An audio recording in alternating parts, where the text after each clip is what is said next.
Hi guys, thanks for joining me for the final reveal on the Tadpole from Emhar, the 1/72 scale kit that they produce. Before I show you the finished build, I just wanted to give you an idea of how I created the base.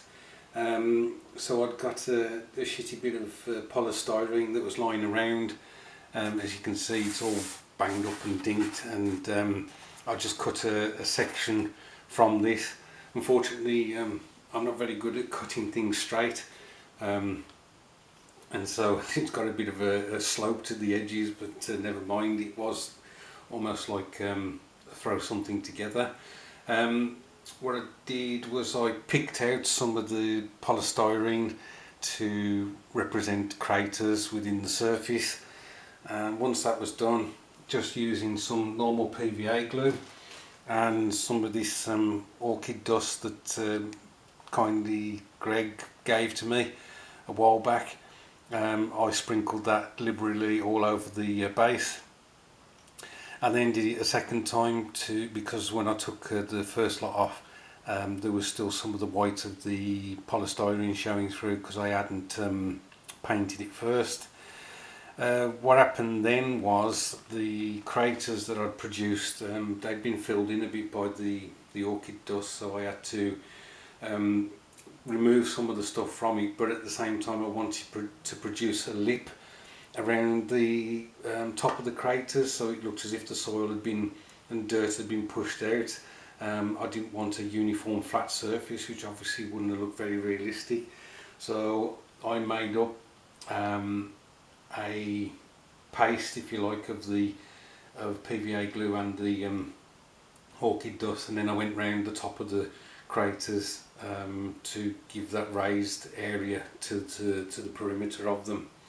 This also helped in that the tank sitting on the dio, it's gone through, across a couple of the craters, and so it looks as if it's squashed that part of the perimeter that it's travelling over, so that kind of helped bed the tank into it as well. So I shall do the final reveal now. Before I show it you, I want to dedicate this build to the Royal British Legion, which is a charity that supports people who've served in our armed forces. It's their 100th anniversary this year. The Legion was formed on the 15th of May 1921, so they're celebrating 100 years. Now I donate to the Legion mainly around Remembrance Day, 11th of November, just by throwing some money in the pots that veterans hold, and you buy a poppy off them. I also buy pins. They do like enamel pins that you can wear on your lapel.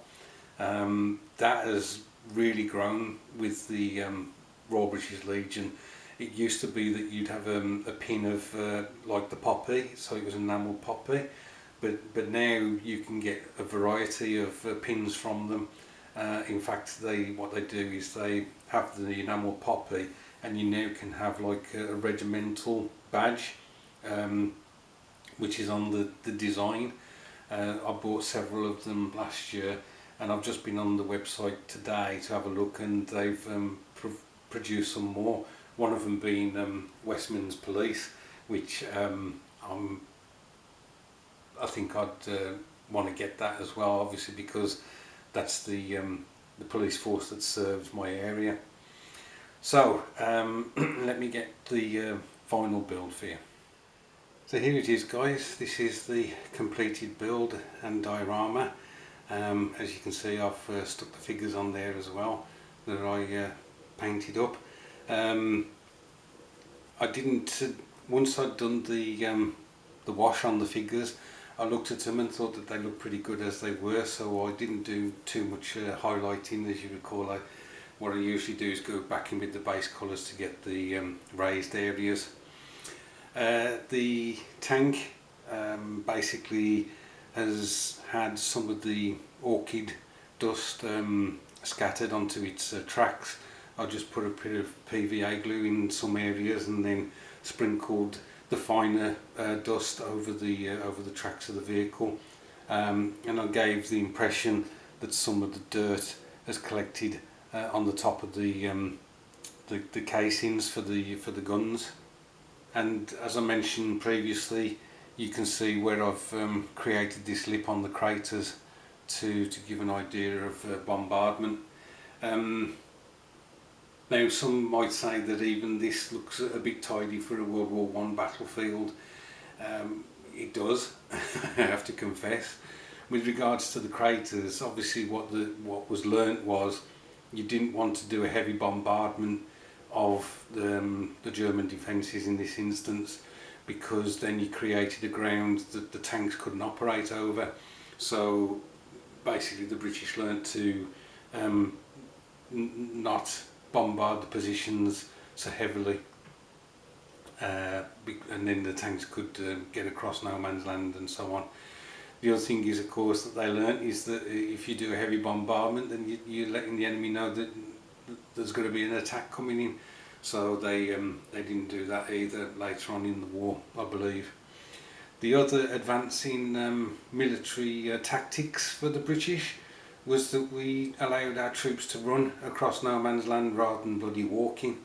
It really does break my heart to see the old footage of young men from every nation just walking across bloody no man's land and getting absolutely slaughtered. So yeah, that's why we've got figures here depicting two guys running. There is one item on this diode that I've put in which may upset a few people. I'm sorry if it does do that, but at the end of the day we are talking about, you know,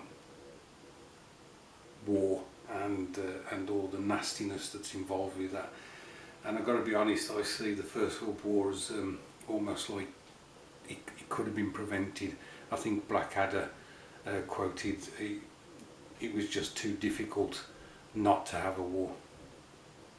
So there you go, guys. One thing I want to mention is that I mentioned that I'd donate to the Royal British Legion, and of course my good friend Jeff, Smoky Mountain Modeller, when he won a prize from me for one of my giveaways, he basically asked me to donate money to a veterans charity. So he also made a donation to the Royal British Legion last year.